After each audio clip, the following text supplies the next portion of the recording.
Bueno, desde el festival, digamos que al profesor Mario Valencia y a mí nos han tocado prácticamente todos los festivales, desde que el festival nació.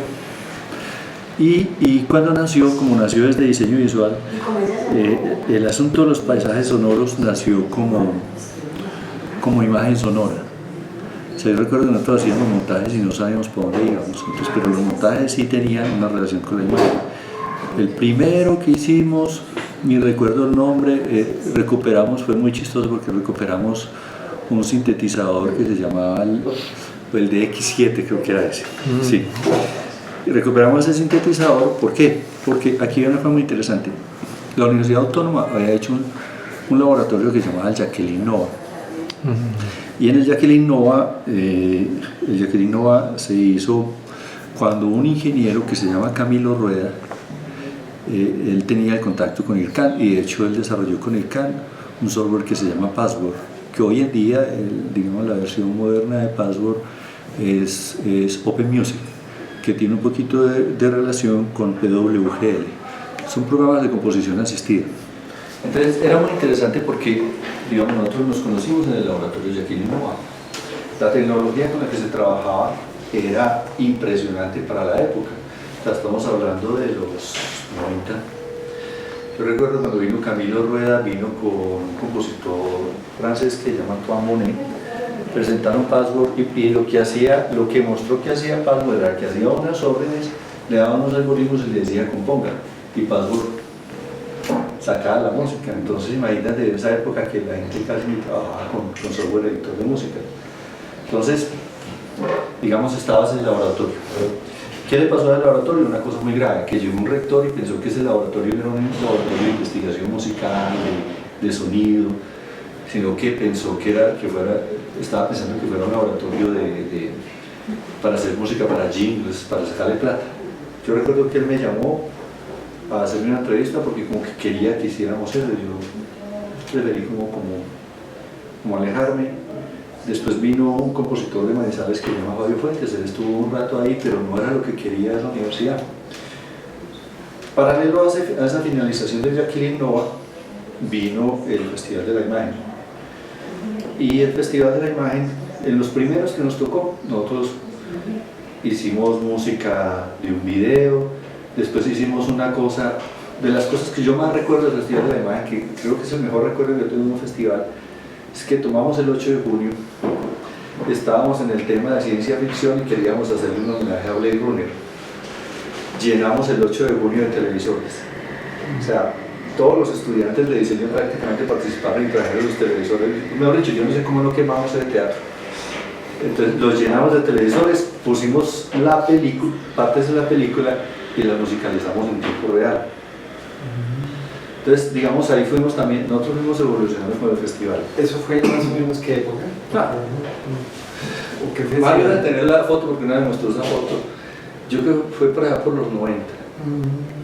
Fue como en el 90. Esas son las primeras acciones ya con el sonido. Claro. Después empezamos a hacer una cosa. O sea, digamos, en esos proyectos siempre he trabajado con Mario. Entonces empezamos a hacer una cosa, nos dimos cuenta que necesitábamos herramientas para trabajar. Entonces, ¿qué hicimos? Acudimos a las convocatorias de investigación. Entonces, Mario pasaba una investigación por un lado, yo pasaba a la otra. Perdón, cuando tú mencionas a Mario es que... Mario Valencia, es súper clave que hables con él. Él es un profesor, él es ingeniero, ingeniero de sistemas, él es profesor en diseño visual, fue el que montó el concierto telemático ayer, que es su proyecto de él. Entonces, siempre hemos estado juntos. Listo, entonces pasaban una convocatoria por una... Empezamos por las convocatorias, entonces así conseguíamos alguna que otra cosa. Hasta que algún día, cuando se construyó este edificio, logramos tener un espacio, que es el Laboratorio Sensor, que es donde está Julián Aramillo, y armamos el laboratorio. El laboratorio lo empezamos a dotar con proyectos, ya no caben las máquinas, hemos probado de todo, hemos probado sensores, hemos probado de todo, o sea, hemos trabajado con sensores, hemos hecho laboratorios de paisaje sonoro con el ministerio, con artes visuales. Digamos, hemos trabajado mucho en eso y eso nos ha formado en realidad. Y también ha hecho una cosa que creo que se le debe al festival, que es muy interesante. Aquí cae todo el mundo. Entonces, cuando viene Juan Reyes o viene Roberto García, todos caen y empieza a pasar una cosa que, yo sé, que me parece muy interesante, que creo que se sintetizó en el discurso de Roger Malina en la inauguración, que no es un asunto de un solo genio, es un asunto de colectivos. Entonces, claro, aquí empezamos a vernos con todo el mundo y a entendernos con todo el mundo. Entonces, pero perdón, ellos empiezan a venir aquí, Juan Reyes y por el festival. Porque el festival empieza a abrir ese espacio hacia Claro. los Unidos. Yo creo que lo primero que atraía a todas esas personas era Jacqueline Nova, que es un laboratorio muy importante. Ahora volvimos a hacerlo otra vez aquí en la facultad. Que era parte del festival, pero ellos No era parte del festival, era de la Universidad Autónoma y era como el laboratorio de sonido, ¿no es cierto? Segundo, el festival empieza a captar ese tipo de cosas, pero aquí en Manizales pasa una cosa muy interesante. Yo voy a reflejarlo con otro hecho. Hace 2 meses hubo las lluvias y hubo todo el asunto de los derrumbes y mucha gente que perdió sus casas y todo eso. La ciudad en su totalidad se movió para organizar esa situación.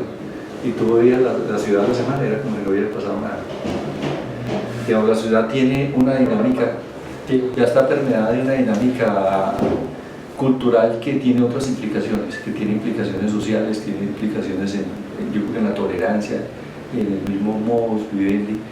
Entonces aquí todo el mundo se asocia con todo el mundo para hacer cosas.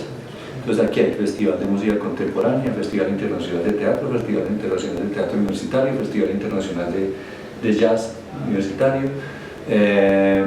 Acabamos de armar otro que se llama Festival Internacional CIMA, que es Ciudad de Manizales, de música. Entonces todo sucede, o sea, todo sucede, pero no es que haya mucha plata, lo que hay son muchas alianzas. Entonces, como están esas alianzas traen mucha gente y eso siempre se vuelve una oportunidad. Nosotros hemos aprendido mucho, digamos, hemos aprendido mucho de la gente que viene, o sea, mucho de la gente que viene, pues claro, se arman todas esas redes y esos contactos, entonces uno sale, los conciertos telemáticos se dan porque pues hay redes con Stanford, se han hecho conciertos con Stanford, con IRCAN, con la Universidad de California, con Brasil, entonces digamos se está tejiendo una red y eso es muy interesante. Ahora, volviendo al asunto de lo sonoro, yo creo que se empiezan a generar otras circunstancias, porque lo sonoro no es solo el paisaje, o sea, uno piensa que, digamos, hay una perfección del paisaje, pero es que lo sonoro también implica por ejemplo, la visualización de datos sonoros. Digamos, mi proyecto, que yo estoy seguro que ayer no funcionó porque se les explotó esa vaina, mi proyecto tiene que ver con visualización de datos sonoros del cerebro. Sí. Y esa visualización es por la sonificación, o sea, es un ejercicio de sonificación. Y ese ejercicio de sonificación está totalmente amarrado a lo que yo decía ayer, a problemas de tecnología como inteligencia artificial o aprendizaje de máquinas, como machine learning, ¿no es cierto?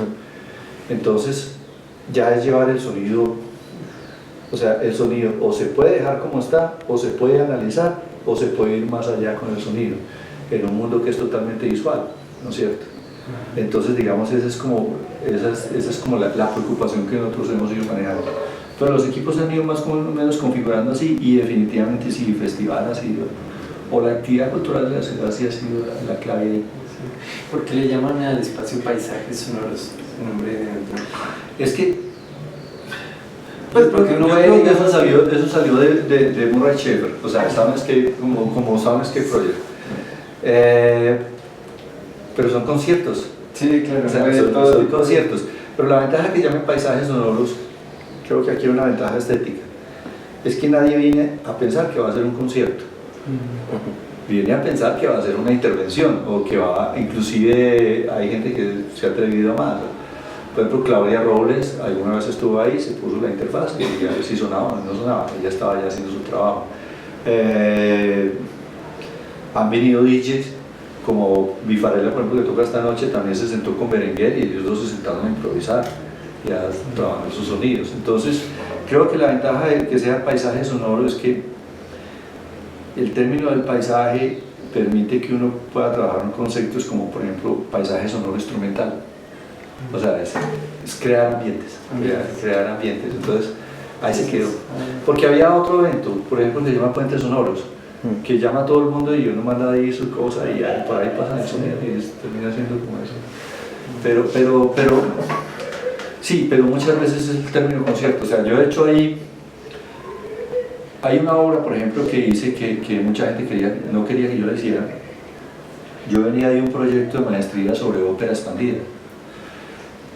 Y hice muchas óperas expandidas y estaba trabajando el tema de María Isaac. Entonces hicimos muchas cosas con mucha tecnología y todo eso. Pero al final de ese proyecto me di cuenta que el problema no era... Hay un término que se llama postmedia, la obra postmedia, entonces es donde uno utiliza muchos medios, pero uno está por encima de los medios, o sea, lo utiliza por utilizarlos. Entonces cualquiera, ya no se trata de que un músico trabaje en su formato de guitarra, sino que un músico puede trabajar en cualquier formato, puede filmar, puede grabar, o sea, eso es lo postmedia, que el mayor referente es Peter Greenaway. Pero de utilizar tanta cosa, yo decía no, o sea, uno podría hacerlo sin utilizar nada. Y lo otro es que yo en ese momento estaba haciendo una crítica muy fuerte a eso que uno llama que le expliquen la obra, que es lo que sucede por ejemplo con el cine Hollywood, que uno ve una película y eso es un atentado a la inteligencia, porque es que te dan todo, o sea, es como que te explican y reexplican y es como si tú no tuvieras nada que aprender. Es lo mismo con la tecnología. Los celulares al comienzo tenían por lo menos, uno podía por lo menos cuadrar un balance de blancos o obturación y todo eso. Ahora tú lo único que puedes hacer es hacer esto. Entonces, como una crítica como a esa tecnología, yo decidí pensar en una obra que se llama Micrópera, que la idea es que en la obra no pasara nada, pero que la gente imaginara si pasara algo. Entonces, ¿qué hice? O sea, lo hicimos con un telescopio, con un microscopio.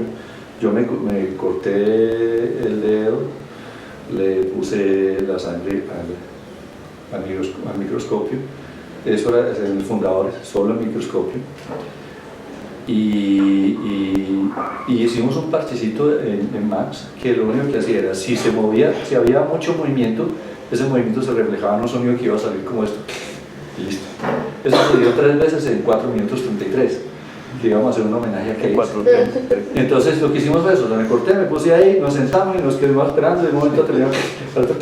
Pusimos una cosa que era una frase por allá, pero que no había que ponerla, que era lo no narrado, narra lo inenarrable. O sea, eso era muy importante, es muy importante que la gente empiece a pensar y se imagine las obras inclusive. Entonces la hicimos, aplaudieron 2 o 3 personas como esto que fue, ¿no es cierto? Pero también era como poner la cosa en otro panorama. O sea, no toda representación, llámese visual o auditiva, tiene que ser obvio, ni tiene que mostrar todo. O sea, yo creo que hay, y eso es una crítica que es importante, es que también hay que darle espacio a que la gente se imagine la obra. O sea, imagínense una persona cualquiera imaginando en su cabeza una música que de pronto nunca asistió o ese tipo de cosas. Eso es muy interesante. O sea, no hay que darle a la gente, yo creo que es dañino que todo se baje como que eso tiene que ver con la usabilidad, ¿no? Es dañino que todo sea tan obvio y tan sencillo, porque se acaba el esfuerzo. Y se acaba especialmente el esfuerzo en el pensar. Entonces esa es y eran paisajes los que hicimos ahora. Bueno, entonces tú estás hablando ahora como de muchos elementos propios que trabajas. Tú eres de formación musical, ¿verdad? Compositor. Claro, yo estudié primero guitarra clásica, después estudié composición. ¿Y tú ahora trabajas arte sonoro también? Sí, pero es que después hicimos una especialización de videotecnologías digitales, después hice la maestría en diseño y después hice el doctorado en diseño. En diseño. ¿Tú dirías que haces arte sonoro o no? Yo no, yo no quisiera ubicarme por lo postmedial, yo no quisiera ubicarme como en un punto. O sea, de hecho ya no me siento músico. Igual si me piden una obra para la Filarmónica la puedo escribir, pero creo que el problema mío ya no es ni el medio ni lo que está detrás del medio. O sea, lo que supuestamente está detrás del medio es la profesión. Entonces yo creo que eso ya se va replanteando. Y lo otro es que uno ya no es... esto creo que es lo que más me encanta de esa evolución. Es que antes la gente se pensaba, uno hablaba con alguien, y de hecho a mí todavía con los músicos, porque yo mucho con músicos, es como si fuera compositor. Pero cuando uno empieza a hacer ciertas cosas, donde lo que hace es que dispara hechos y las cosas suceden, uno ya no es el compositor. O sea, lo que está haciendo es que está proporcionando que las cosas sucedan. Entonces, lo que más me gusta de esto es que se empieza a dar como una democracia de la profesión, en la que uno ni siquiera sabe qué es. Eso me parece fabuloso. Pero cuando tú piensas en creación, ¿piensas siempre en el sonido? No, mira, esta obra no era sonido. Esa obra no tenía, o sea, no era por pensar sonido. No, yo creo que una de las cosas más graves que nos dieron la formación es pensar que uno tiene una sola perspectiva, cuando uno puede tener, digamos, muchas perspectivas, ¿no es cierto? Ahora, el sonido sí es muy importante. Creo que el rescate del sonido, aquí hay una cosa que es muy importante. Lo voy a poner en estos términos. El sentido de la vista, cuando uno ve colores, un color es una síntesis de ciertos rayos de luz, de ciertas energías, o sea, y eso es el color. O sea, la vista es sintética, pero el oído es analítico. Entonces creo que lo más interesante del oído es que uno puede saber que se ubica en un espacio y uno sabe que el espacio tiene que ver con las cosas que suceden diferentes y uno las puede discriminar. O sea, yo te puedo decir, escucho a alguien hablando abajo, a alguien con un pito, la secretaria hablando, y siento también tengo la percepción del espacio. Entonces, el oído es como lo que nos pone los pies en tierra, ¿no es cierto? Pero también el oído tiene que ver con una cosa que es fabulosa en términos de pensamiento, y es el asunto del tiempo. Entonces creo que esa relación de lo analítico con la percepción del tiempo es lo que hace que los estudios sobre el sonido sean muy interesantes, porque también es otro espacio, o sea, otra cosa. Otra cosa es trabajar sonido, otra cosa es pensar el sonido como un espacio que uno puede manipular, que es la espacialización, ¿no es cierto? Pero no como solo por decir, porque la gente creo que piensa muy mal. La gente cuando trabaja espacialización piensa que es como poner un parlante aquí, sale esto por aquí, esto por allá. No, o sea, la misma espacialización es otro universo.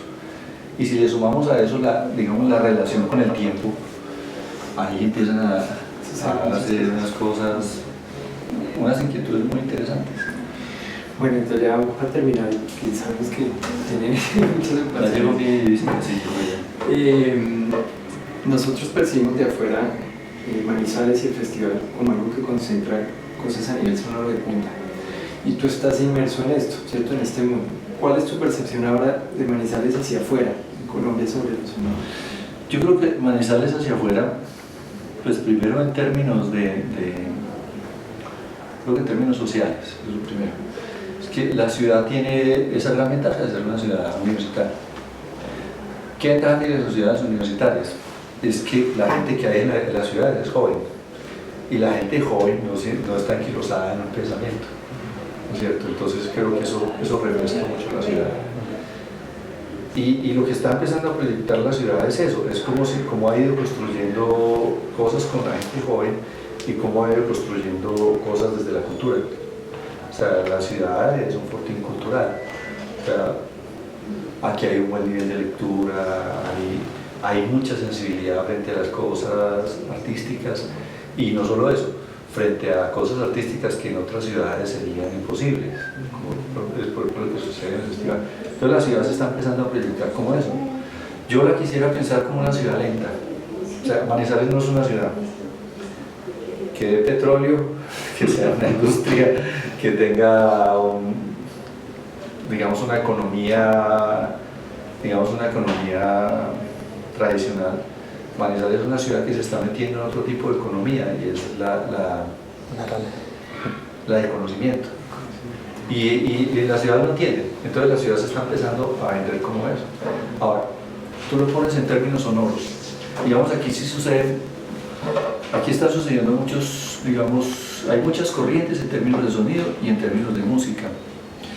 Pero yo creo que el reto, el verdadero reto en Colombia, o sea, y lo he pensado muchas veces, es quitarle el peso de la música a lo sonoro. O sea, primero la concepción que la gente tiene de música es una concepción que tiene que ver o con lo comercial, por un lado, que es lo masivo, y la que tienen los músicos es como con el mundo pasado, es como siempre con el pasado. Pero, bueno, yo quiero darte una frase de mi amigo José Luis Brea, que recuerdo que fue de las primeras cosas que hablamos cuando lo conocí, y no hablaba solo no estábamos hablando de música, él estaba hablando de arte, y él decía una cosa: el verdadero artista no es un tratante de lo eterno, es un visionario. Ahí es donde yo creo que está la clave, y creo que la clave es que desde los sonoros se puede empezar a generar otros tipos de visiones, y lógicamente a desprenderse de muchas cosas del pasado que culturalmente están ahí, que vale la pena que estén por identidad, pero es que el mundo es otro.